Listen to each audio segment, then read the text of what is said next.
प्यारे बच्चों नमस्कार। स्वागत है आपके अपने परिवार RWA ट्यूशन एप्लीकेशन। मेरा नाम शोभित और आपके बीच उपस्थित हूँ मैथमेटिक्स की एक बहुत ही शानदार जानदार जिंदाबाद क्लास में। तो भाइयों जुड़ जाइए क्लास से और शुरुआत करते हैं आज की इस क्लास को। ये 5वें नंबर की आपकी क्लास है नंबर सिस्टम की।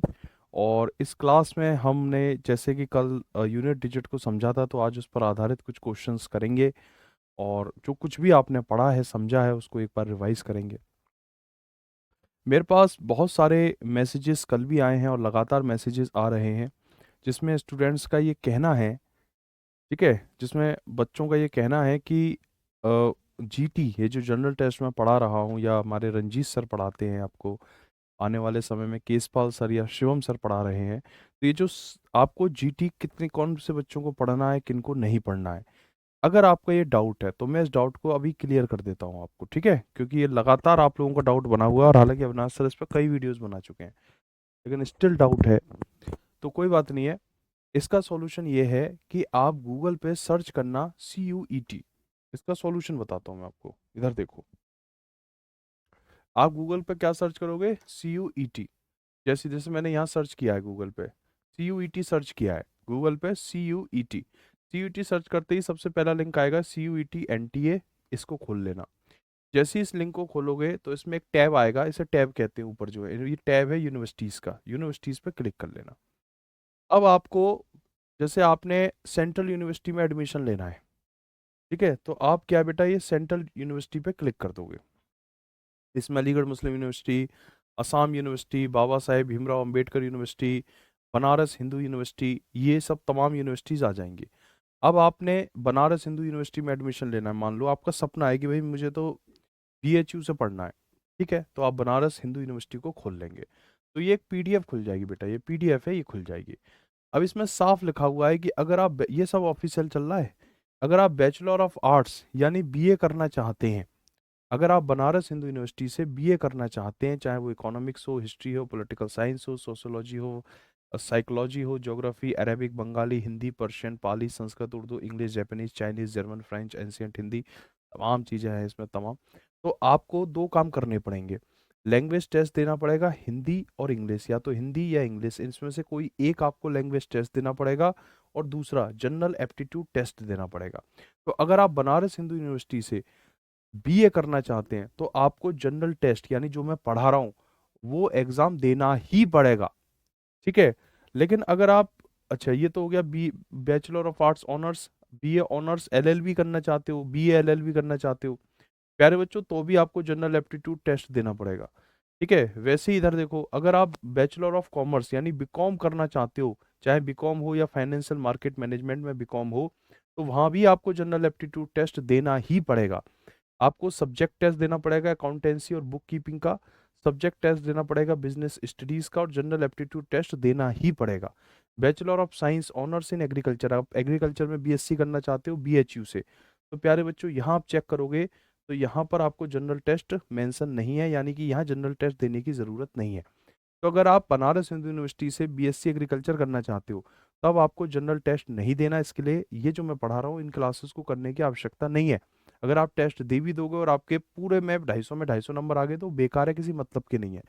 तो आपने चेक कर लेना है कि आप किस यूनिवर्सिटी से किस एग्जाम को देना चाहते हैं, ठीक है। तो मेरा मानना है कि जनरल टेस्ट, अब ये तो रहा, ये तो उन बच्चों के लिए जो बहुत मतलब एकदम एकदम क्रिस्टल क्लियर जिनका माइंड सेट है कि भाई मुझे तो बनारस हिंदू यूनिवर्सिटी से ही BA करना है, ठीक है, या फिर मुझे बनारस हिंदू यूनिवर्सिटी से BSc एग्रीकल्चर करना है और मैं कहीं कुछ करूंगा ही नहीं। तो ऐसे बच्चे तो इस लिस्ट के हिसाब से चेक करेंगे कि हाँ जी भाई जनरल टेस्ट इसमें है नहीं तो मैं जनरल टेस्ट क्यों पढूं। लेकिन अगर आपका ये है कि भाई मुझे तो कोई सी भी बढ़िया यूनिवर्सिटी मिल जाए, BHU नहीं मिला, AMU मिल गया या जामिया मिलिया मिल गया, दिल्ली यूनिवर्सिटी मिल गई, ठीक है, तो मैं उसमें खुश हूँ, अगर आपकी ये माइंड सेट है तो फिर आपको जनरल टेस्ट देना ही पड़ेगा। फिर आपका जनरल टेस्ट देना मजबूरी है। क्यों? क्योंकि कुछ यूनिवर्सिटीज में BA प्रोग्राम में या BSc में जनरल टेस्ट है, कुछ में नहीं है, और आपका भी फिक्स नहीं है कि भाई आपको तो बेस्ट यूनिवर्सिटी चाहिए, अब वो कोई भी हो सकती है। अभी AMU भी अपने आप में कमाल की यूनिवर्सिटी है, जामिया मिलिया भी अच्छी है, दिल्ली यूनिवर्सिटी भी अच्छी है, BHU भी अच्छी है, ठीक है। तो आपको ये है कि चलो ठीक है BHU में नहीं हुआ तो दिल्ली में हो जाए, और हो सकता है कि BHU में जनरल टेस्ट नहीं है पर दिल्ली में है, और आपने जनरल टेस्ट दिया नहीं BHU देखकर, तो आप तो मारे गए। इसलिए मेरे भाई जनरल टेस्ट आपको देना पड़ेगा, ठीक है, और ये मैंने आपको बिल्कुल ऑफिशियली बता दिया कि कैसे आप चेक कर सकते हो, आप खुद चेक कर सकते हो। ये तमाम यूनिवर्सिटियाँ, साम यूनिवर्सिटी, ये तमाम यूनिवर्सिटी हैं, ये सब सेंट्रल की टॉप यूनिवर्सिटी हैं। ये आप central university of Punjab, Orissa, Kerala, Rajasthan, south Bihar, Tamil Nadu, ठीक है, तमाम यूनिवर्सिटी हैं। ये क्या है, गुरु घासीदास विश्वविद्यालय, ठीक है, जामिया मिलिया इस्लामिया, जवाहरलाल नेहरू, जेएनयू का देखो, ये जेएनयू का खुल गया। ठीक है मेरे भाई, ये जेएनयू का खुल गया। तो जेएनयू में इसने पूरा बताया हुआ है, अगर बीए करना है पर्सियन में, पश्तो में, अरेबियन, जापानीज, कोरियन, तो ये पूरा डिटेल है, पूरा पूरा 8-8 10-10 पेज का पीडीएफ है, इनको पढ़ लेना आप। ठीक है, चलो अब मैं अपने टॉपिक पे आ जाता हूँ मेरे भाई। आज का जो टॉपिक है इसको समझते हैं। बेटा मैं ऐसे वन बाई वन सारी यूनिवर्सिटी तो नहीं देख पाऊंगा, क्योंकि ठीक है कि आप, मैं इलाहाबाद यूनिवर्सिटी भी चेक करके बता दूं आपको, मैंने आपको सोर्स बता दिया कि आप कैसे चेक कर सकते हो, अब चेक करने की जिम्मेदारी आपकी है। ठीक है जी, कल रात ये वेबसाइट नहीं खुल रही थी, बहुत प्रेशर था इस पर आज ठीक खुल रही है ये। तो शुरुआत करते हैं दोस्त, पहले सवाल का एक बार रिवीजन कर लेते हैं। आप ये मान लो कि जनरल टेस्ट तो आपको देना ही चाहिए, तो लोगों की बातों में मत आ जाना। जनरल टेस्ट वो लोग ना दें जिनका बहुत क्रिस्टल क्लियर है कि साहब मुझे तो फलानी यूनिवर्सिटी से बीए ही करना है और कहीं से मैं बीए करूंगा ही नहीं, और वहाँ जनरल टेस्ट नहीं है, तो फिर मत दो। लेकिन अगर आपका ये है कि मुझे कोई भी यूनिवर्सिटी मिल जाए जो बेहतरीन हो, तो फिर आपको जीटी करना ही पड़ेगा फिर तो। ठीक है, अब ये क्वेश्चन है, फाइंड यूनिट डिजिट, इकाई अंक ज्ञात करें। जैसे एक नंबर है 56786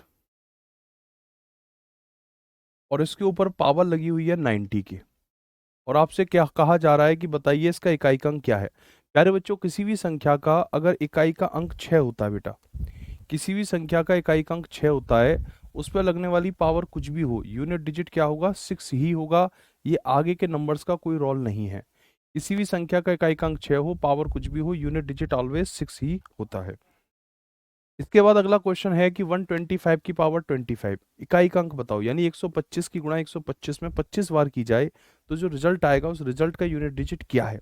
तो आपको मालूम है कि किसी भी संख्या का अगर यूनिट डिजिट 5 होता है, तो उस पर लगने वाली पावर, जीरो से बड़ी कोई भी संख्या हो, यूनिट डिजिट आपका 5 ही होता है। ठीक है, इस बारे का कोई मतलब नहीं है, क्योंकि यूनिट डिजिट 5 है, इसलिए इसका आंसर क्या हो जाएगा, 5 हो जाएगा। ठीक है, 10 सवाल करा के एक बार रिवीजन करा दूं कल जो पढ़ाया था। एक क्वेश्चन ये देखो बेटा, ये क्वेश्चन है कि 101 की पावर 903 गुणा 312 की पावर 74 है, तो बताइए इसका यूनिट डिजिट क्या होगा। कोशिश करके देखो दोस्त।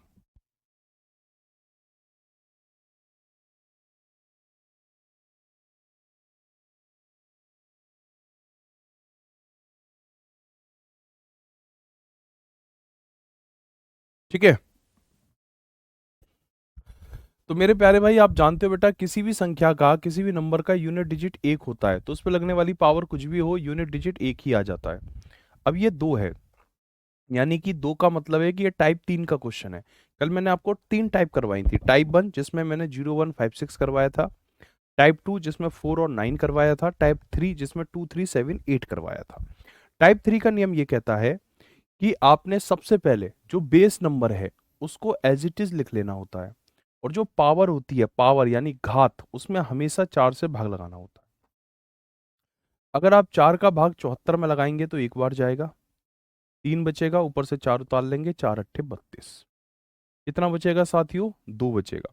और ये जो 2 बचा, मतलब जो शेषफल है, जैसे 4 का भाग 74 में लगाएंगे तो 2 बचेगा, 2, इस 2 को 2 के ऊपर रख देंगे, यानी बेस के ऊपर रख देंगे, तो कितना हो गया 4, तो यहाँ रख देंगे 4, 1 और 4 का मल्टीप्लाई करेंगे 4, तो option B 4 is the right answer of this question. ठीक है, 4 इस क्वेश्चन का सही आंसर हो जाएगा। बेटा 2 आंसर नहीं होगा बाबू, 4, 2 नहीं होगा, 4 आंसर हो जाएगा। ठीक है, 101 की पावर 903 है। ठीक है, तो यूनिट डिजिट 1 है, पावर कुछ भी हो 1 हो जाएगा।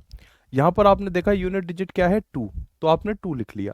फिर जो पावर है उस पावर में 4 से डिवाइड किया बेटा, 4 का भाग 74 में लगाएंगे, कितना आएगा, 2 बचेगा, एज ए रिमाइंडर 2 बचेगा, तो उस 2 को आपने बेस के ऊपर रख दिया, तो रिजल्ट आ गया 4।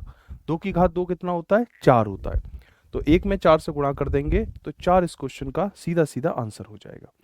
बेटा ऑड और इवन की जो कॉन्सेप्ट है वो टाइप 2 में वर्क करती है, 4 और 9 के नियम में काम करती है। ठीक है, यहाँ पर ना तो 4 है ना 9 है, इसलिए ऑड इवन वाली कॉन्सेप्ट यहाँ नहीं लगाएंगे। एक ये वाला क्वेश्चन देखो, ये भी टाइप 3 का क्वेश्चन है। आपने सबसे पहले क्वेश्चन देख के पहचानना है कि कौन सी टाइप का है, तो ये टाइप 3 का क्वेश्चन है। अब गुरुजी हम कैसे पहचाने कि टाइप 3 का क्वेश्चन है? तो कल मैंने बताया था कि टाइप 3 में वो क्वेश्चंस आते हैं जिनका यूनिट डिजिट, जिनका इकाई का अंक 2, 3, 7 या 8 में से होता है। जिनका यूनिट डिजिट 2, 3, 7 और 8 में से होता है वो टाइप 3 के क्वेश्चन होते हैं। अब प्यारे बच्चों, जैसे कि ये 7 है यानी टाइप 3 का क्वेश्चन है, तो टाइप 3 में क्या करते हैं, जो बेस होता है उसको एज इट इज लिख लेते हैं। एक सेकंड रुको भाई।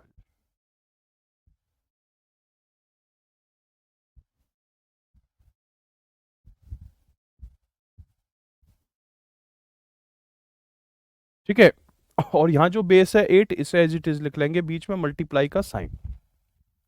अब क्या करेंगे, 4 का भाग 903 में लगाएंगे, तो वो तो देखते में ही बेटा अंश अगर आपने कल की क्लास नहीं की है ना, तो आज की क्लास भाई नहीं समझ में आएगी। जो विद्यार्थी ऐसे हैं, जो स्टूडेंट जिन्होंने कल क्लास नहीं की है, तो वो आज की क्लास छोड़ दीजिए, क्योंकि फिर आज की क्लास आपको समझ में नहीं आएगी। मैंने कल की क्लास में ही बता दिया था कि आपको रेगुलर रहना बहुत ज़रूरी है। ये मैथमेटिक्स है दोस्त, ये कोई हिस्ट्री विस्ट्री का सब्जेक्ट नहीं है जिसमें आप 2 दिन क्लास नहीं करोगे, तीसरे दिन करोगे तो वो समझ में आ जाएगा। ये हिस्ट्री की एक खासियत होती है, खूबसूरती होती है उस सब्जेक्ट की। मैथ में ये खूबसूरती नहीं है। मैथ में आपको रेगुलर होना ही पड़ेगा दोस्त। ठीक है, तो कल मैंने सब चीजें कराई हुई हैं, आज मैं रिवीजन करवा रहा हूँ। अब आप कल की क्लास नहीं किया, आज की कर रहे हो, तो फिर जाहिर सी बातें समझ में नहीं आएगा। ठीक है, लेकिन इस टॉपिक के बाद जो टॉपिक पढ़ाऊंगा वो आ जाएगा, क्योंकि उसको हम आज ही शुरू करेंगे। साथियों क्या करना है बेटा, यूनिट डिजिट क्या है 7, तो 7 आ गया। यहाँ यूनिट डिजिट क्या है 8, तो 8 आ गया। अब क्या करेंगे, 4 का भाग लगाएंगे। अब क्यों 4 से भाग लगाएंगे, मैंने कल आपको बताई थी, साइक्लिसिटी 4 की होती है ना। 4 का भाग 903 में लगाएंगे तो 3 रिमाइंडर बचेगा। कितना रिमाइंडर बचेगा, 3, तो यहाँ 3 लिखेंगे। अब आप कहोगे गुरुजी ऐसे कैसे निकाल लिया आपने, भैया भाग लगा के देख लो। 4 से डिवाइड कर लो 903 को, तो 4 दूनी 8 होते हैं, 9 में से 8 गया 1, ऊपर से 0, अगेन 4 दूनी 8 होते हैं बेटा, 10 में से 8 गया 2, ऊपर से 3 उतार दिया, 4 पंजे 20 होते हैं, तो 23 में से 20 घटाएंगे तो 3 आ जाएगा। अब इतना करने में थोड़ा टाइम वेस्ट होता है, टाइम बचा सकते हो ये सोचकर कि 903 से पहली कौन सी संख्या है जो 4 से कट जाती है, तो 904 से कट जाता है। 900 और 903 में 3 का अंतर है, तो इसलिए मैंने यहाँ डायरेक्ट 3 ही रख दिया। ऐसे ही 74 से ठीक पहले कौन सी संख्या है जो 4 से कट जाती है, 72। 4 का भाग 74 में लगाओगे तो 2 बचेगा। बेटा 7 की घात 3 क्या होती है, मतलब 7 का मल्टीप्लाई 7 में 3 बार करेंगे तो 343 यानी 343 आता है। तो आपने क्या करना है, 343 लिख लेना है। और 8 की घात 2 होता है 64। यूनिट डिजिट पूछ रहा है तो इकाई के अंकों की गुणा कर दो, 3 की 4 में गुणा करेंगे 12, तो 12 का 2, यही इस क्वेश्चन का आंसर है, ऑप्शन सी 2। ठीक है, क्या आंसर होगा बेटा, ऑप्शन नंबर सी 2 इसका आंसर होगा। बहुत ज्यादा क्लासेस नहीं होंगी, लगभग 40 के करीब क्लासेस होंगी आपकी मैथ की। तो आप क्या मुझे प्रॉमिस कर सकते हो कि आप सभी 40 क्लासेस करोगे, ऑल?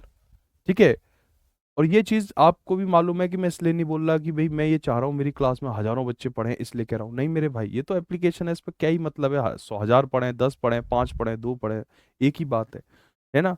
कि चलो ठीक है, यूट्यूब की क्लास है तो गुरुजी शायद कह रहे होंगे कि बड़ी क्लास जाएगी, व्यूज उड़ जाएंगे। मेरे भाई, हम प्रोफेशनल टीचर्स हैं। 2 बच्चा होता है क्लास में या 2,000 बच्चा होता है, हमारे पढ़ाने के तौर तरीके में कोई बदलाव नहीं आता। हम अपने ही पेस पर चलते हैं। ऐसा नहीं होगा 2,000 बच्चे होंगे तो बोलने चालने का तरीका बदल जाएगा, नहीं। मैं झारखंड में पढ़ाता हूँ, वहाँ 100 सवा 100 होते हैं।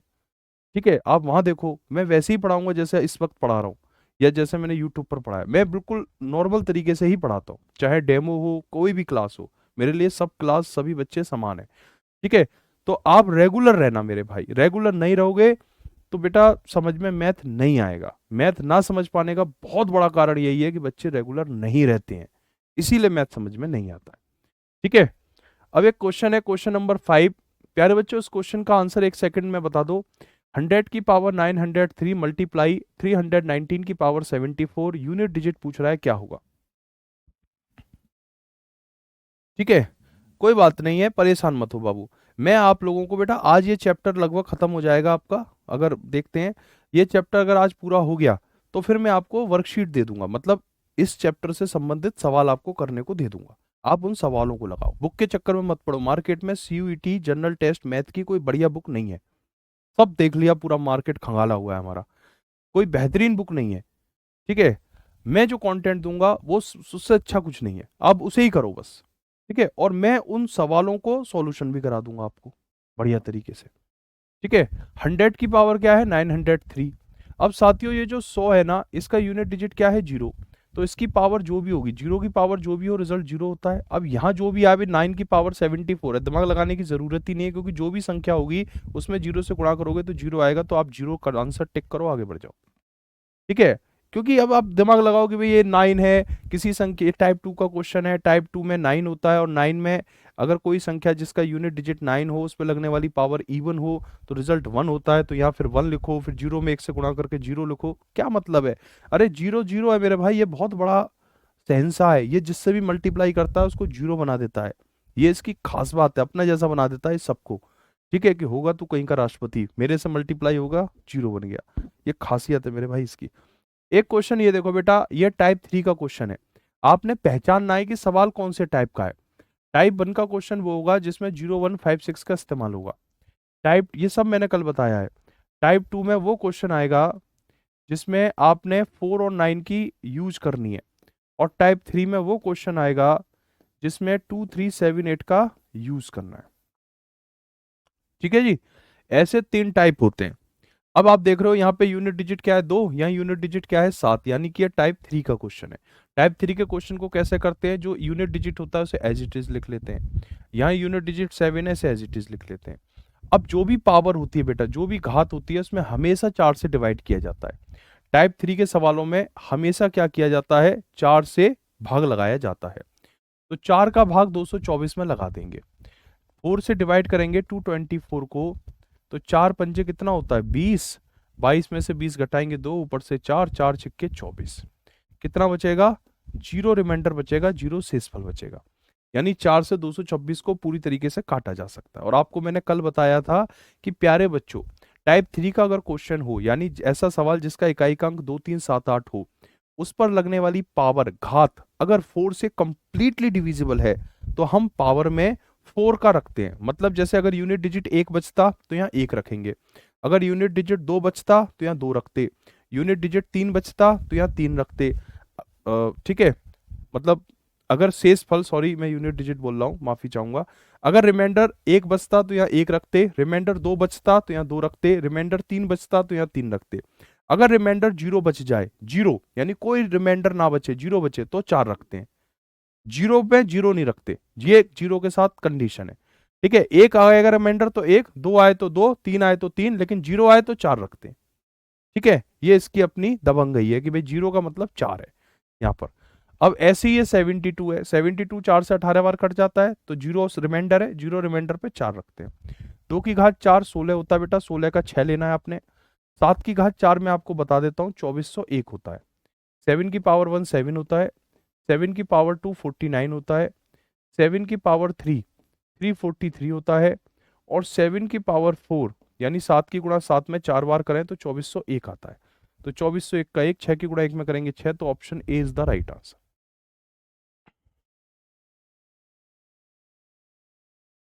ठीक है भाई, बहुत शानदार। ज्योति, सिद्धार्थ, अनन्या, सर बताएं गोरखपुर में कौन सा, मेरे भाई मैं क्लास छोड़ के बेटा तुझे ये बताऊं, गोरखपुर यूनिवर्सिटी में बीए ऑनर्स में क्या चाहिए। मेरे भाई, बेटा यूनिवर्सिटी में एडमिशन लेगा, इतना तो कर ले मेरे कहने पर, कि अपने फोन में गूगल पे सर्च कर ले सीयूईटी। भाई मैंने तो तुमको रास्ता दिखा दिया। अब तुम, एक भाई कह रहा है आसाम यूनिवर्सिटी का बता दो, एक कह रहा है गोरखपुर का, तो मैं पूरी क्लास छोड़कर अगले 1 घंटे सिर्फ यही बताऊं किस यूनिवर्सिटी में क्या लगता है। तो इतना तो आप कर सकते हो बाबू, है इतना तो आपको करना चाहिए। आपके पास फोन भी है, इंटरनेट भी है, तो क्या दिक्कत है, इतना तो कर सकते हो ना दोस्त, है ना। चल तेरे कहने पे दोबारा बता देता हूँ, हो सकता है लेट जुड़ा हो क्लास में। या सीयूईटी सर्च कर लियो, सीयूईटी सर्च करेगा, पहला लिंक आएगा, क्लिक कर लियो। क्लिक करेगा तो यूनिवर्सिटी पे चला जाइयो, यूनिवर्सिटी पे जाएगा तो यहाँ चला जाइयो स्टेट यूनिवर्सिटी पे। ठीक है, स्टेट यूनिवर्सिटी में दुनिया जहाँ की यूनिवर्सिटी आ जाएंगी, सब यूनिवर्सिटी आ जाएंगी इसमें, जितनी भी यूनिवर्सिटी है स्टेट की। ठीक है, वो स्टेट यूनिवर्सिटी यहाँ शो कर देगा जो जो रजिस्टर्ड है। एंड इसके लिए इधर सेंट्रल यूनिवर्सिटी में चले जाना, यहाँ पर।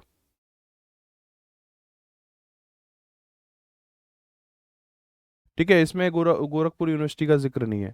घासीदास विश्वविद्यालय, जी का मतलब घासीदास डाला है यहाँ पर। ठीक है, तो यहाँ अपने हिसाब से चेक कर लेना, जो भी हो। अदर गवर्नमेंट इंस्टीट्यूशंस भी हैं इसमें, वो भी आप चेक कर सकते हो, तमाम अदर गवर्नमेंट हैं ये सारे। ये ना, जैसे Indian Indian institute of teacher education Gandhinagar, Indian maritime university, जीवी कॉलेज असम, ये सब चेक आप कर लेना। इसमें जाके बस क्लिक करना है, यूँ क्लिक करके खोल के ये बता देगा भी ये वर्क नहीं कर रहा है डोमेन। ठीक है, तो इस तरीके से आप कर सकते हो भाई इसका। ठीक है, तो ये ऑफिशियल वेबसाइट से ही करना वो ज़्यादा बेटर है। एक एक क्वेश्चन देखिए, 105 की पावर 903 है और 316 की पावर 74 है, यूनिट डिजिट क्या होगा? ठीक है ये वाला क्वेश्चन देखो मेरे भाई,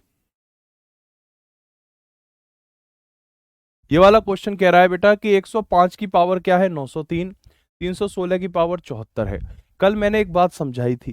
क्या समझाई थी? जिनको अभी भी ये क्वेश्चन नहीं समझ में आ रहे, वो एक बार मेरी बात को ध्यान से समझना। ठीक है, क्योंकि ये बिल्कुल ऐसे है जैसे 2+3=5, और आप ये कहोगे सर मुझे 2+3=5 समझ में नहीं आ रहा। तो मेरे भाई आप शायद ध्यान से नहीं सुन रहे, क्योंकि 2+3=5 समझने में कोई बहुत बड़ी बात है नहीं। ये ऐसी तो है कि अगर किसी संख्या का इकाई अंक 5 होता है, किसी नंबर का यूनिट डिजिट 5 होता है, उस पर लगने वाली पावर कुछ भी हो, चाहे 903 हो, 902 हो, 901 हो, तो यूनिट डिजिट 5 आएगा। अब एक भाई कह रहा है सर नहीं समझ में आ रहा। अरे मेरे भाई इसमें समझने को क्या है भाई, कि अगर किसी संख्या का यूनिट डिजिट 5 है, उस पर लगने वाली पावर कुछ भी हो तो 5 आएगा। ठीक है, बात खत्म, इससे ज्यादा है ही नहीं इसमें। अगर किसी संख्या का यूनिट डिजिट 6 है, उस पर लगने वाली पावर कुछ भी हो, यूनिट डिजिट 6 आएगा। 5 की 6 में गुणा करेंगे तो 30 आएगा। अब वो 30 का इकाई अंक पूछ रहा है, तो जीरो आंसर आएगा इसका, खत्म। इतना सा क्वेश्चन है मेरे भाई, सिर्फ इतना सा क्वेश्चन है। ठीक है, एक बार कल की क्लास शुरू से करना ध्यान से प्लीज। जो बच्चे नए हैं, मेरी आपसे बेटा हाथ जोड़ के विनती है, वरना मेरे को सामने दिखता है ना जब बच्चे गलतियां करते हैं तो मुझे बड़ा अफसोस होता है। ये स्टूडेंट टीचर की बात मानते नहीं है और एक ही प्रॉब्लम को लेके रोते रहते हैं कि सर हमें मैथ नहीं समझ में आता। अरे मैथ इसलिए नहीं आता भाई, तुम टीचर की बात नहीं मान रहे ना। अब बात तो मानो, मैं जो कह रहा हूँ वो बात मान लो, क्योंकि अभी पांच ही क्लास हुई है। अभी मान लोगे तो सही है, 20 क्लास के बाद मैं ये बात कहूँ तो फिर तुम्हारे लिए टेंशन हो जाएगी, 20 क्लास का रिपीट करना पड़ेगा। अभी तो सिर्फ 5 ही क्लास का रिपीटिशन है, तो अभी आसान है, अभी चीजें तुम्हारे हाथ में है। जैसे जैसे क्लास बढ़ेंगी चीजें हाथ से निकलती जाएंगी। इसलिए रिवीजन करो, प्रॉपर नोट्स बनाओ, बिल्कुल दिक्कत नहीं आएगी मैथ में, ये मेरा वादा है। अगर ये काम नहीं करोगे तो मैं कितना भी अच्छा पढ़ा दूं या मेरी जगह कोई भी पढ़ा दे बेटा, दिक्कत आएगी ही आएगी फिर। साथियों इस सवाल को देखेंगे। मैंने आपको बताया है कि अगर किसी संख्या का यूनिट डिजिट 2 3 7 8 में से हो, तो यहाँ यूनिट डिजिट 3 है और 2 है, यानी कि 2 3 7 8 में से एक इकाई अंक। तो ये टाइप 3 का क्वेश्चन होता है। टाइप 3 में क्या करते हैं, जो आधार होते हैं उनको सेम लिख लेते हैं, आधार को बेस को सेम लिख लेते हैं, बेस को। अब जो पावर होती है बेटा, जो घात होती है, टाइप 3 की ये कहानी होती है कि जो भी पावर होती है उसमें 4 से भाग लगाते हैं। जैसे 904 है, अब ये साफ दिखाई दे रहा है कि 904 4 से कट जाएगा, लेकिन कुछ बच्चों को दिक्कत होगी समझने में, दो तो उनके लिए करके दिखा देता हूँ। 4 दूनी 8, 9 में से 8 गया 1, 1 0। प्यारे बच्चों 4 दूनी 8, 10 में से 8 गया 2, ऊपर से 4 उतार लिया, 4 छक्के 24 हो गया। कितना बचा? 0 बचा। तो जब हम पावर में 4 से, हमेशा 4 से डिवाइड करते हैं, क्यों करते हैं इसका जवाब मैंने कल बताया था कि भाई साइक्लिसिटी होती है। कैसे होती है साइक्लिसिटी, वो प्रूफ करके दिखाया था। ठीक है, तो 4 का भाग 904 में लगाएंगे 226 बार जाएगा, जीरो शेषफल बचेगा। अब जीरो शेषफल बचने का मतलब है कि आपको पावर 4 रखनी है। जीरो रिमाइंडर बचे तो पावर हमेशा 4 रखनी है। यहां देखो 76 है, ये भी 4 से कट जाएगा, यानी पावर 4 रखनी है। 3 की घात 4 कितना होता है बेटा? 81 का 1 आएगा यहाँ पर। 3 की घात 4 का मतलब होता है 3 × 3 × 3 × 3। तो इन चारों तीनों की आपस में गुणा करो 81, तो यूनिट डिजिट चाहिए तो 81 नहीं लिखना, 81 का सिर्फ 1 लिखना है। 2 की घात 4 16 होता है, 16 का 6, 1 की गुणा 6 में करेंगे 6, तो सी इसका आंसर हो जाए। ठीक है, ऑप्शन सी एकदम सही आंसर है। एक क्वेश्चन ये देखो बेटा, 112 की पावर 111 और 315 की पावर 74 है, तो बताइए यूनिट डिजिट क्या होगा? एक भाई कह रहे हैं कि कैसे पता करें कि यूनिट डिजिट क्या होगी। मेरे भाई बेटा मैंने एक बात समझाई थी बाबू, कि अगर किसी संख्या का आपने सबसे पहले इकाई का अंक देखना है, इकाई का अंक देखना है। जैसे यहां पर इकाई का अंक 2 है, बाकी 112 में एक एक से कोई मतलब नहीं है, सिर्फ आपने इकाई का अंक देखना है। यूनिट डिजिट क्या है? 2, तो आपने 2 को देखना है। अब ये देखो कि 2 किस केस में आता है, तो मैंने आपको क्या बताया था, यहां बताया था कि अगर किसी संख्या का, यार बच्चों अगर किसी नंबर का बेटा यूनिट डिजिट 2 3 7 8 हो, तो वो टाइप 3 का क्वेश्चन होता है। और टाइप 3 के क्वेश्चन को कैसे सॉल्व करते हैं? तो टाइप 3 के क्वेश्चन को सॉल्व करने के लिए जो इकाई अंक होता है ना उसे सेम लिख लेते हैं ऐसे, और जो पावर होती है उसमें लगाते हैं हमेशा 4 से भाग। तो जैसे 111 में 4 से भाग लगाओगे तो 4 दूनी 8, 11 में से 8 गया 3, ऊपर से 1 उतार लेंगे, 4 सत्ते 28। कितना बचेगा बेटा? शेषफल 3 बचेगा। अगर शेषफल 0 ना बचे, 0 के अलावा कोई भी संख्या बचे, ठीक है, 0 के अलावा कोई भी शेषफल बचे, रिमाइंडर बचे, तो उसे एज अ पावर यूज करते हैं। अगर किस अब ये यूनिट डिजिट क्या है बाबू? 5 है। और 5 कौन सा केस में आता है बेटा? 5 आता है टाइप 1 में। देखो 5 कहाँ आता है? टाइप 1 में। टाइप 1 की कहानी ये होती है कि अगर किसी संख्या का बेटा, किसी नंबर का यूनिट डिजिट 5 होता है, उस पर लगने वाली पावर कुछ भी हो तो यूनिट डिजिट 5 ही आ जाता है। 2 की घात 3 8 होता है, 8 की गुणा 5 में करेंगे तो कितना आएगा बाबू? 40 आएगा। यूनिट डिजिट 40 का क्या है? 0, तो 0 इसका आंसर है। ऐसे करेंगे, ठीक है बेटा। मैं अभी जोड़ देके तुम्हें इसलिए कह रहा हूँ क्योंकि हम लोग, जैसे मैं तो पढ़ाता रहता हूँ तो मुझे मालूम होती है बच्चों की हरकतें क्या होती हैं। शुरुआती 10 क्लासों में तो हर बच्चा क्लास करता है, शुरुआती 10 क्लासेस तक, ठीक है। फिर उसके बाद 11वीं 12वीं 13वीं 14वीं क्लास में धीरे धीरे बच्चे कम होना शुरू होते हैं, और 30 क्लास के बाद केवल उतने ही बच्चे रह जाते हैं जो वास्तव में बहुत सिंसियर होते हैं। बाकी पहली क्लास में आपको दिखेगा 5,000 बच्चे, और आखिरी क्लास में कितने रह जाएंगे? 300 400। ये यूट्यूब पर सारे टीचर्स की कहानी है, इसमें कोई टीचर अच्छा या बुरा नहीं है, सबके साथ ऐसा होता है, चाहे वो कितना भी फेमस टीचर हो या फेमस ना हो, सबकी कहानी है, ठीक है। तो इसका सॉल्यूशन क्या है? इसका सॉल्यूशन ये है कि उस, और यही इस बात का इंडिकेशन भी है कि भाई वो बच्चे जो लास्ट तक रहते हैं वही फिर सिलेक्ट भी होते हैं, वही फिर झंडे भी गाड़ते हैं सफलता के।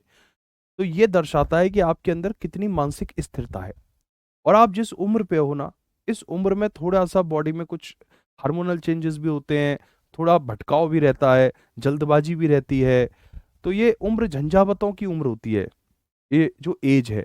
इस एज में जो कंसंट्रेट कर लेता है खुद को, वो बाजी मार जाता है, ठीक है, क्योंकि इस एज से मैं बहुत निकल गया आगे, 30 के अराउंड हो गया, इस एज से बेटा मैं बहुत आगे निकल गया। तो इस एज की माइंडसेट को मैं बहुत करीब से समझ रहा हूँ, ऊपर से देख रहा हूँ। तो आप बस मेडिटेशन करो, दिमाग को शांत रखो, बस आप जीत जाओगे, ठीक है। भटकाव मत लाना अपने अंदर, जो बच्चा भटकाव ले आया वो खाली दिक्कत कर देगा अपने साथ। इधर देखो बेटा, ये है 7, यहाँ है 8। मैंने बताया था किसी भी संख्या का यूनिट डिजिट, किसी भी नंबर का इकाई अंक अगर 7 और 8 हो तो वो टाइप 3 का क्वेश्चन होता है। टाइप 3 में क्या करते हैं, ये जो यूनिट डिजिट होते हैं उन्हें एज इट इज ले लेते हैं, जैसे यहाँ 7 है तो 7 ले लो, यहाँ 8 है तो 8 ले लो, ठीक है। अब क्या करेंगे? प्लस का साइन है बाबू, प्लस का है ना, तो प्लस ले लेंगे।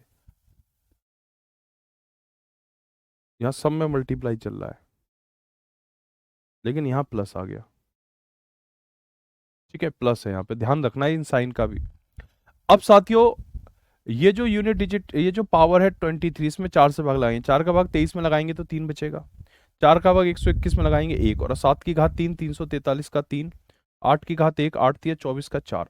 तो मेरे, एक सेकेंड, ये 3 हो गया, ये 8 हो गया प्यारे बच्चों, 8 में 3 जोड़ेंगे तो 11 का 1, तो यहाँ 1 होना चाहिए, ठीक है। ऑप्शंस जो हैं इसके मैच नहीं कर रहे, क्योंकि ऑप्शंस बने हैं मल्टीप्लाई के हिसाब से, तो ऑप्शन को ठीक कर लेते हैं हम।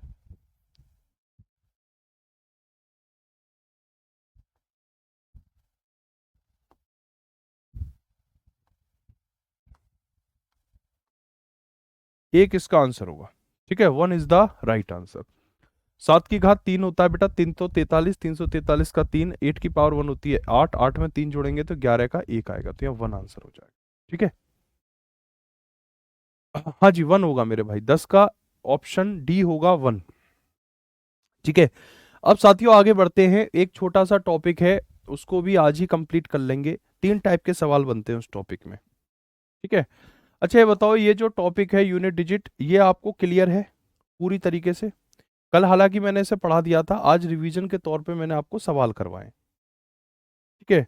प्रॉपर इसके नोट्स बना लेना, और जितना मैंने बेटा इसमें कराया है ये सफिशियंट है आपके एग्जाम के हिसाब से, और ना सिर्फ आपके एग्जाम के हिसाब से, अगर आप कोई भी कॉम्पिटिटिव एग्जाम दोगे तो इकाई के अंक यूनिट डिजिट में, इससे ज्यादा वो नहीं पूछेगा। ठीक है, बहुत एडवांस पेपर अगर आप देने लग जाओ, जैसे कैट हो गया, सीडीएस हो गया, या फिर एनडीए हो गया, या फिर इधर चले जाओ आप सीजीएल मेंस की तरफ, तो वहाँ फिर इसमें और फैक्टोरियल की कॉन्सेप्ट लग जाती है, पावर्स में फैक्टोरियल लग जाता है, तो उसे थोड़ा सा कॉम्प्लिकेटेड ये बनाते हैं। पर नॉर्मल आपके एग्जाम के हिसाब से ये मोर देन सफिशियंट है, इससे बाहर नहीं आएगा, ये कंफर्म बात है। ठीक है, इससे बाहर नहीं आएगा। अब साथियों बात करते हैं आगे की कॉन्सेप्ट पे, कॉन्सेप्ट इन रिकरिंग डेसिमल, जिसे हम कहते हैं आवर्त दशमलव की अवधारणा। ये क्या होता है बेटा, आवर्त दशमलव की अवधारणा का क्या मतलब है? जैसे कि एक नंबर एक है, एक संख्या एक है, बहुत बेसिक से समझाऊंगा जीरो से। ठीक है, देखो कोई संख्या एक है, अगर इस एक में तुम 3 से भाग लगाओगे तो तुम्हें रिजल्ट क्या मिलेगा? 0.33333333 और ये ऐसे ही इनफाइनाइट तक जाएगा। आप कहोगे मैं नहीं मानता, नहीं मानता तो भाग लगा के देख ले। 3 का भाग 1 में लगाएंगे तो ना जाने का 0, 1.10।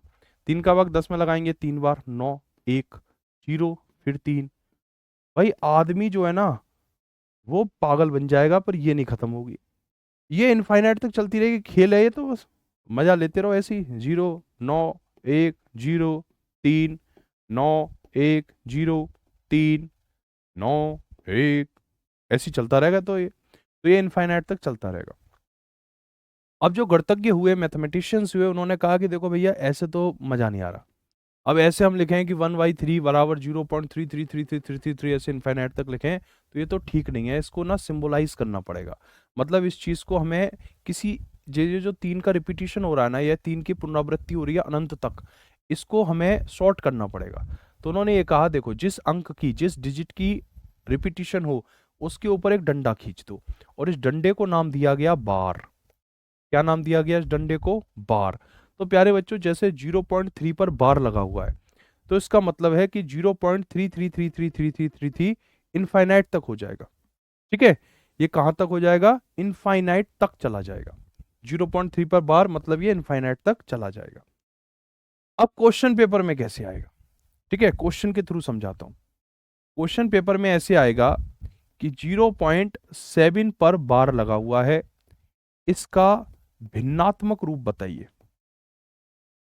अब जो हमारे इंग्लिश मीडियम वाले स्टूडेंट हैं उनको मैं बता दूं, भिन्नात्मक रूप का मतलब होता है इसको फ्रैक्शनल फॉर्म में लिखना है। फ्रैक्शनल फॉर्म का मतलब होता है बेटा अंश बट्टा हर, न्यूमरेटर डिवाइड बाई डिनोमिनेटर की फॉर्म में लिखना है।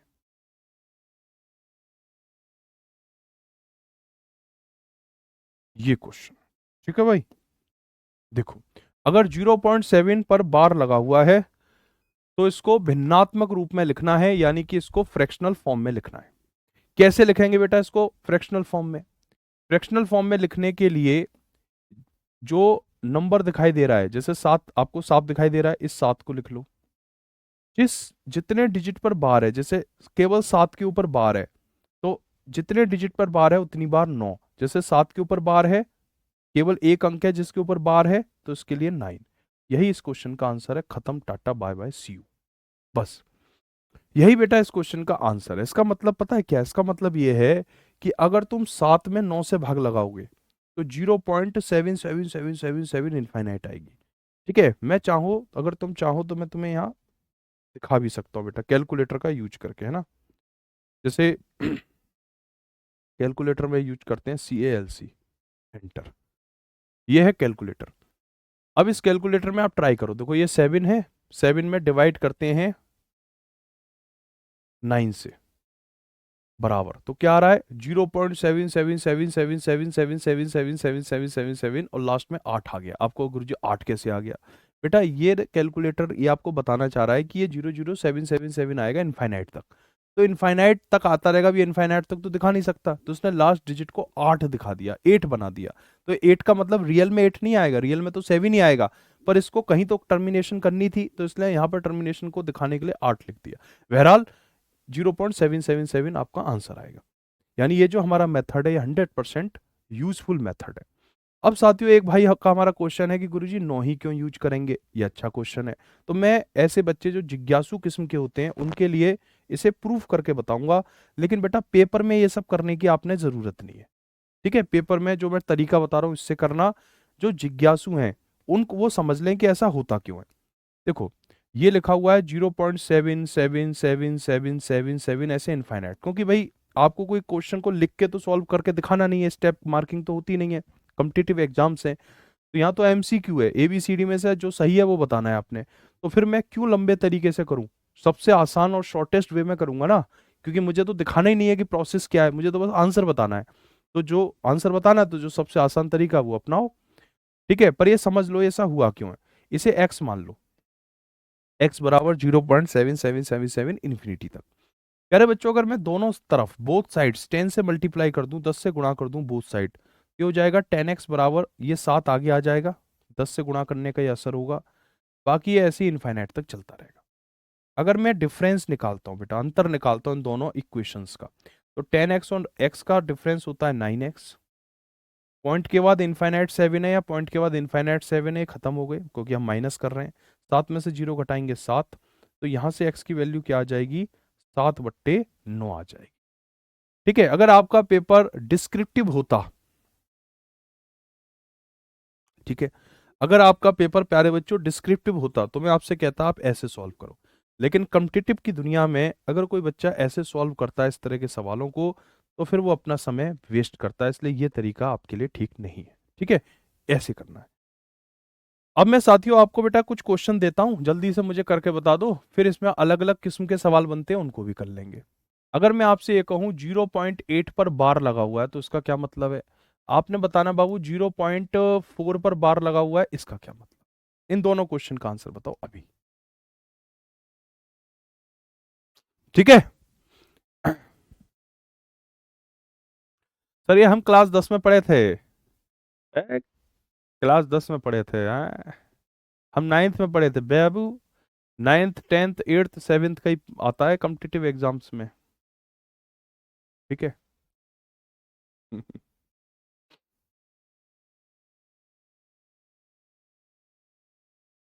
एक भाई कह रहे हैं गुरुजी आप कब से पढ़ा रहे हैं। बेटा मैं दिसंबर 2012 से पढ़ा रहा हूँ। दिसंबर 2012 में मेरा ग्रेजुएशन हुआ था, जुलाई 2012, तब से कंटिन्यू मेरी टीचिंग चल रही है 2012 से। हालांकि 6 महीने मैंने, एक कंपनी थी फ्लिपकार्ट, उसमें जॉब किया था, बट मुझे समझ में आ गया कि भाई अपन तो टीचिंग के लिए बने हैं। मज़ा नहीं आता था वो डेस्क पर बैठकर कोडिंग करने में, प्रोग्रामिंग करता था मैं, तो वो फिर मैंने छोड़ दिया उसको, फिर टीचिंग अपना ली। और अब मैथ की प्रॉब्लम्स को मैं कंप्यूटर्स लैंग्वेज जावास्क्रिप्ट का यूज करके यूज सॉल्व करता हूँ। मैंने सब इन सारे सॉफ्ट इनके सबके सॉफ्टवेयर बनाए हुए हैं खुद से। कंप्यूटर प्रोग्रामिंग जो स्किल्स है मेरे पास उसका यूज करके मैं मैथ को इजी बनाता हूँ। ठीक है, तो जो भी मैं आपको चीज़ें बताऊंगा बेटा वो सब मैंने खुद से प्रूफ की हुई चीज़ें हैं, वो खुद से, बहुत सारे मेरे अपने खुद के तरीके हैं जिसमें कंप्यूटर की हमने या प्रोग्रामिंग की हेल्प ली है। ये देखो ये क्वेश्चन कह रहा है 0.8 पर बार, इसे कैसे सॉल्व करेंगे। 0.8 पर बार कुछ नहीं करना बेटा, 8 है 8 को लिख लो, एक डिजिट पर बार है तो 9, यही इसका आंसर है।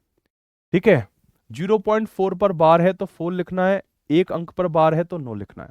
अब आप में से कोई ना कोई ऐसा भाई होगा जिसका एक सवाल होगा कि गुरुजी ये तो एक एक दो दो अंक के थे, एक अंक का तो आपने कर दिया। अगर क्वेश्चन में 2 डिजिट का आ जाए, जैसे 0 पॉइंट मान लो कि 87 पर बार आ जाए, तो इसे कैसे सॉल्व करेंगे। या फिर क्वेश्चन ऐसे आ जाए कि 0.336 और इस पूरे पे बार हो, तो इस क्वेश्चन को कैसे सॉल्व करेंगे। तो जरूरी नहीं है कि एक डिजिट पर बार हो, 2 डिजिट पर भी बार हो सकता है पॉइंट के बाद, 3 डिजिट पर भी बार हो सकता है, या एक भाई का क्वेश्चन ऐसा भी होगा। इसकी सारी जितनी पॉसिबिलिटी होंगे सारी पॉसिबिलिटी देख लेंगे। कि जरूरी है कि गुरुजी आगे 0 हो, 0 ना हो, 7 हो तो क्या करेंगे, या कोई भी अंक हो, 7 ना हो, 5 हो, 4 हो, 3 हो, 4 हो, और आगे लिखा हुआ है 1 2 3, ऐसे आ जाए क्वेश्चन तो कैसे करेंगे। पूछेगा सब में एक ही बात कि इसकी फ्रैक्शनल फॉर्म बतानी है। ठीक है, तो बेटा क्या करेंगे, इसको कॉमन सेंस लगा लो। देखो 0.87 पर बार है तो 87 लिख लेंगे। अब आप देखेंगे कि मैंने आपको एक बात बताई है, जितने अंकों पर बार होता है, यानी यहाँ 2 डिजिट पर, अंक मतलब डिजिट, तो जब भी मैं अंक बोलूं इंग्लिश वाले बच्चे डिजिट समझना, डिजिट बोलूं तो हिंदी वाले अंक। तो 2 अंकों पर बार है यानी 2 डिजिट पर बार है, तो इसलिए 2 बार 9 आ जाएगा। इसे और आसान कर सकते हैं, जैसे 3 से 87 को काट देंगे 29 बार, 3 से 99 को काट देंगे 33 बार, तो ये 29/33 है। 29/33 है। 29/33 का मतलब पता है क्या हो गया?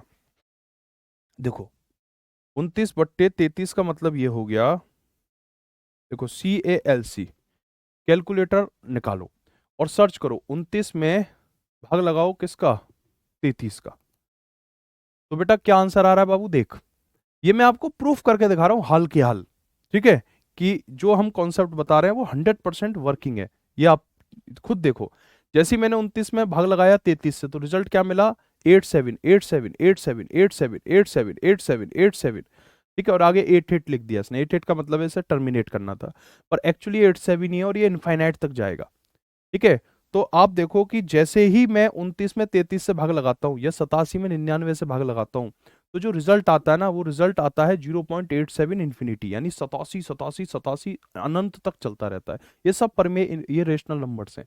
0.336 है, इसको भी ऐसे ही करेंगे। 336 तीन अंकों पर बार है, इसलिए 3 बार 9 आ जाएगा, ठीक है। 3 से काट दो बेटा 336 को, तो ये कट जाएगा 3 एकम 3, और 3 से फिर 3 कटेगा एक बार, 3 से 6 कटेगा 2 बार, ये कट जाएगा 333 बार। तो 112/333, 112 डिवाइड बाई 330, ठीक है। तो 112 में अगर तुम 333 से डिवाइड करोगे तो तुम्हें रिजल्ट पता है क्या मिलेगा? 0.336, मतलब तुम्हें रिजल्ट ये मिलेगा 0.336, 336, 336, 336, 336, ऐसे इन्फिनिटी तक मिलेगा, अनंत तक। मतलब ये तीन जो है, 3 3 6 3 3 6 3 3 6 3 3 6 3 3 6 3 3 6, ये इनफाइनाइट तक चलते रहेंगे, ठीक है। अब ये देखो 4.123 पर वार है, तो इस 4 को लिख लेंगे, मतलब ये 4 है, इसको 4 ही लिख लेंगे। अब बाकी जो प्रक्रिया है सेम रखनी है, जैसे 1 2 3 है तो 1 2 3, 3 अंकों पर बार है तो उसके लिए 3 बार 9, ठीक है। तो 4 सही, या इसे इंग्लिश में बोलेंगे 4 कंप्लीट 123 डिवाइड बाई 919, हिंदी में बोलेंगे 4 सही 123/999, ये इसका मतलब है। अब साथियों ये जो 123 है ये 4 से कट जाएगा, 4 तिया 4 से 12 काट दो, 4 से नहीं 3 से काटो, 3 से 12 काटो 4 बार, 3 से 3 काटो एक बार, और ये कट जाएगा 333 बार। तो 4 कंप्लीट 41 डिवाइड बाई 333, ये भी इस क्वेश्चन का आंसर हो सकता है, दोनों पॉसिबिलिटी। एक भाई कह रहे हैं क्वेश्चन बताओ कैसे आएगा? बेटा ऐसे ही आएगा क्वेश्चन, और कैसे आएगा? ऐसे ही आता है, इसमें कुछ वो लिख के थोड़ी देगा थ्योरी। सूरज नाम का एक लड़का था, वो क्लास में पढ़ने गया, टीचर ने सवाल पूछा कि बताओ 0.7 पे बार क्या है, तो रोहन सोहन क्या बताएगा? ऐसे नहीं आएगा, सीधा लिख के देगा 0.7 बार की फ्रैक्शनल फॉर्म बताएं, बस, ठीक है। छोटा, ये ऐसे छोटे से क्वेश्चन होते हैं, तो ये बस इतना लिख के दे देगा 0.336 पर बार लगा है, इसकी फ्रैक्शन फॉर्म बताएं, ऐसे आएगा। अब साथियों आपके अंदर एक जिज्ञासा होगी, एक क्यूरियोसिटी होगी कि गुरुजी आपने कहा है कि 1 डिजिट पर बार हो, 2 डिजिट पर बार हो, 3 डिजिट पर बार हो, 4 डिजिट पर बार हो, 5 डिजिट पर बार हो, तो हम कर लेंगे, ठीक है, तो हम कर लेंगे, हमें अब कहीं कोई दिक्कत है नहीं। लेकिन गुरुजी जरूरी है क्या सारे डिजिट पर बार हो? अगर एक आध डिजिट छूट जाए तो क्या करेंगे? भाई ऐसा भी तो हो सकता है शेरो कि 0.123, आपने ये तो कर लिया कि 0.123 पर बार है, तो इसे तो आप उड़ा दोगे। लेकिन अगर केवल 2 3 पर बार है और 1 पर बार नहीं है तो क्या करेंगे? ये भी तो केस बन सकता है, ठीक है। जितने भी केस बन सकते हैं, जितनी भी पॉसिबिलिटी है इन क्वेश्चंस की, वो सारी पॉसिबिलिटी करा दे रहा हूं। तो जरूरी थोड़ी है कि भाई 1 2 3 पर ही बार हो सकता है केवल 2 3 पर बार हो, 1 पर बार ना हो।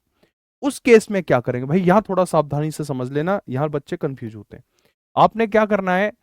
आपने कुछ नहीं करना है, जो 1 2 3 है इसे ऐसे ही लिख लेना प्यार से, माइनस जिस डिजिट पर बार नहीं है, जैसे 1 पर कोई बार नहीं है, ये जो ये मतलब ये हाथ है, ठीक है, ये हाथ 2 और 3 पर है, ठीक है।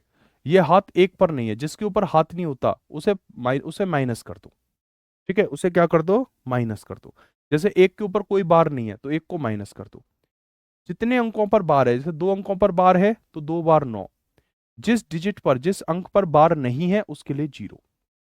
मैं यहां लिख देता हूं, अगर बार हो, बेटा बार हो तो 9, और अगर बार ना हो, बार ना हो तो 0। 123 में से 1 माइनस करेंगे तो 122 डिवाइड में कितना हो गया 990। 2 से काट दो इसको, 2 से 122 कट जाएगा 66 61 बार, 2 से इसे काट दो, ये कितनी बार जाएगा, 2 चौके 8, 495 बार जाएगा। ठीक है, 495 टाइम्स जाएगा। हाँ हाँ हाँ हाँ हाँ, हर डिजिट में 9 ही आएगा, 9 के अलावा कुछ और नहीं आएगा, 9 ही आएगा, फिक्स है 9। और क्यों 9 आएगा, क्योंकि आप माइनस करते हो ना, 10x में से x घटाए तो 9 बनता है। तो यही अप्रोच लग रही है हर क्वेश्चन के अंदर। ठीक है जी साथियों, इसी बात पर क्वेश्चन नंबर 18 आपको देता हूं। क्वेश्चन नंबर 18 क्या कहता है? क्वेश्चन नंबर 18 कहता है कि 0.453, ठीक है, और इसमें कर देते हैं हम केवल 3 के ऊपर बार लगा देते हैं। तो बताइए, कमेंट बॉक्स में जवाब दीजिए, क्या इस क्वेश्चन का आंसर हो सकता है? ठीक है भाई बताओ बेटा, 0.453 में 3 के ऊपर बार है, तो बताइए इस क्वेश्चन का आंसर क्या होगा?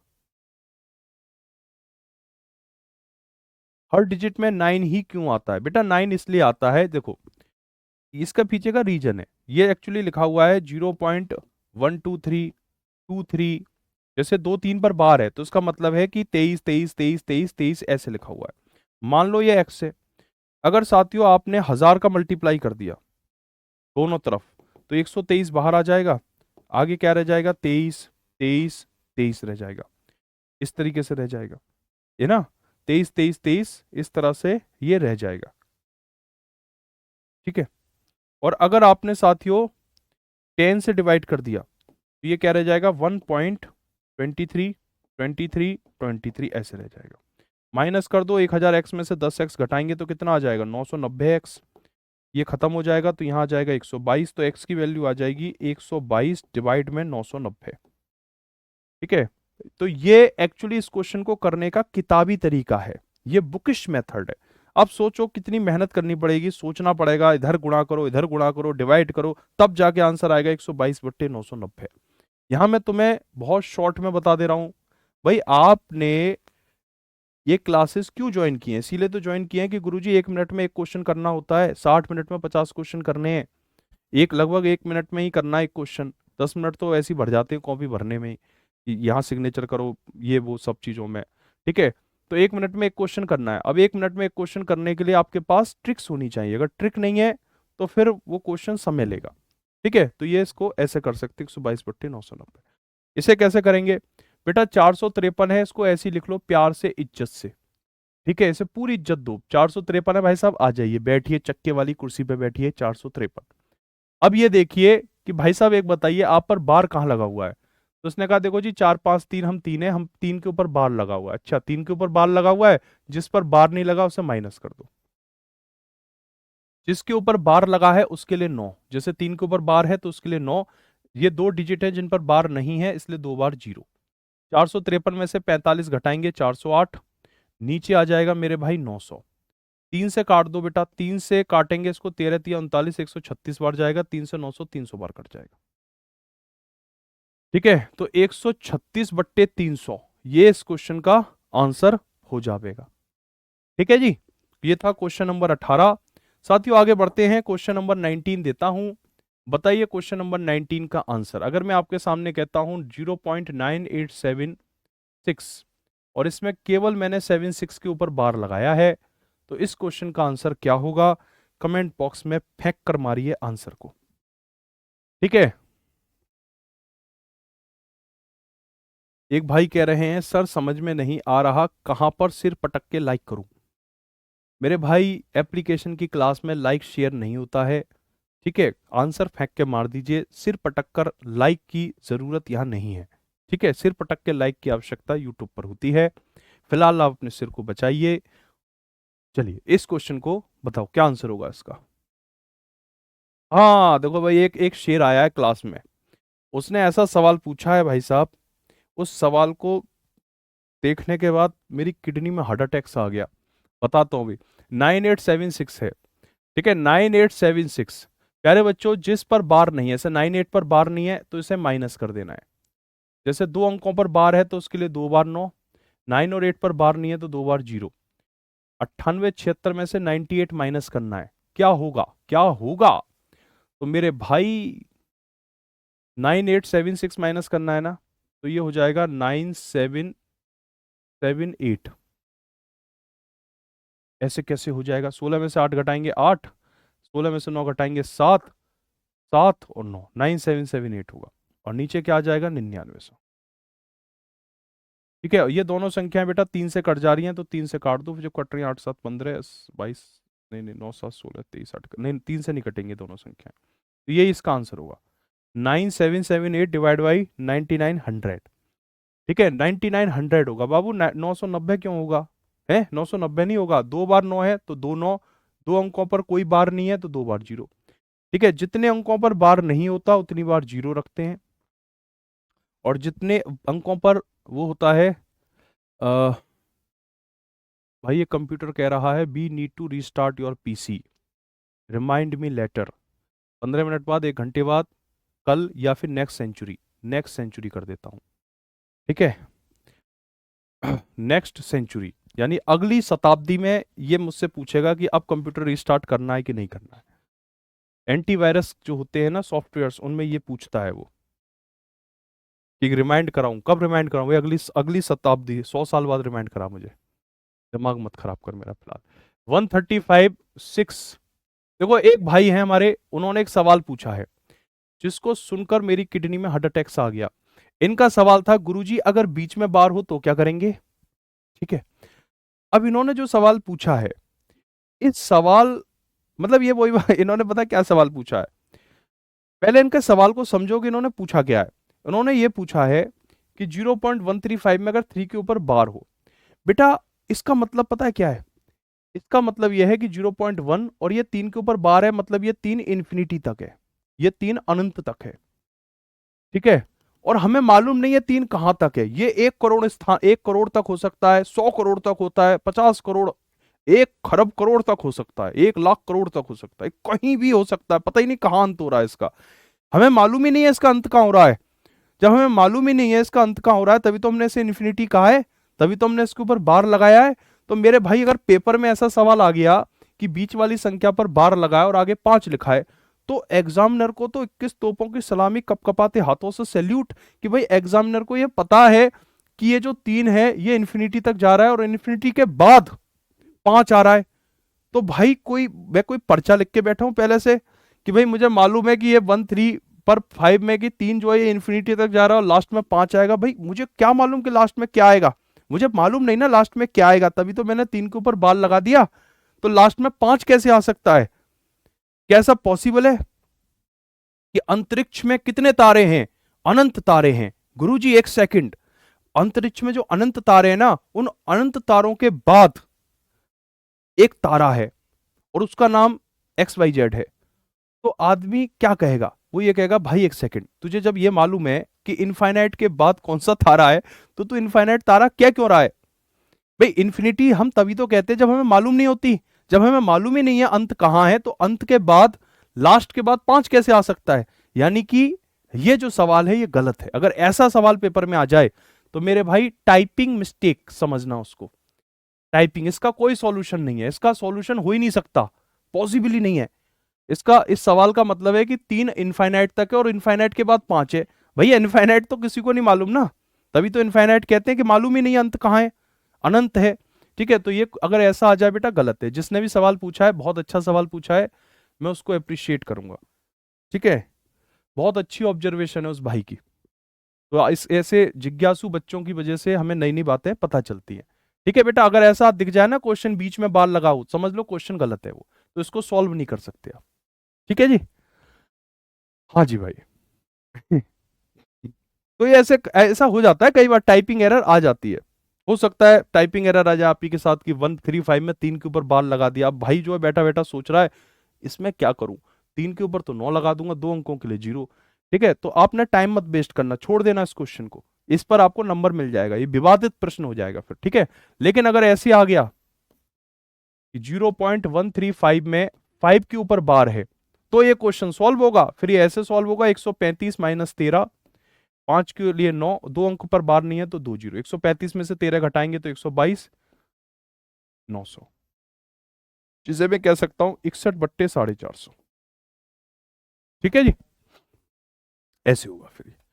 तो चलिए आज की क्लास में इतने रखते हैं मेरे प्यारे भाइयों बहनों। कल मिलता हूं ठीक सुबह 10 बजे। कल सैटरडे क्लास होगी, सुबह 10 बजे आपके बीच में रहूंगा। ठीक है जी। तो जय हिंद, जय भारत। और सभी साथी टेलीग्राम ग्रुप को ज्वाइन कर लेंगे तत्काल प्रभाव से। ठीक है, ओके।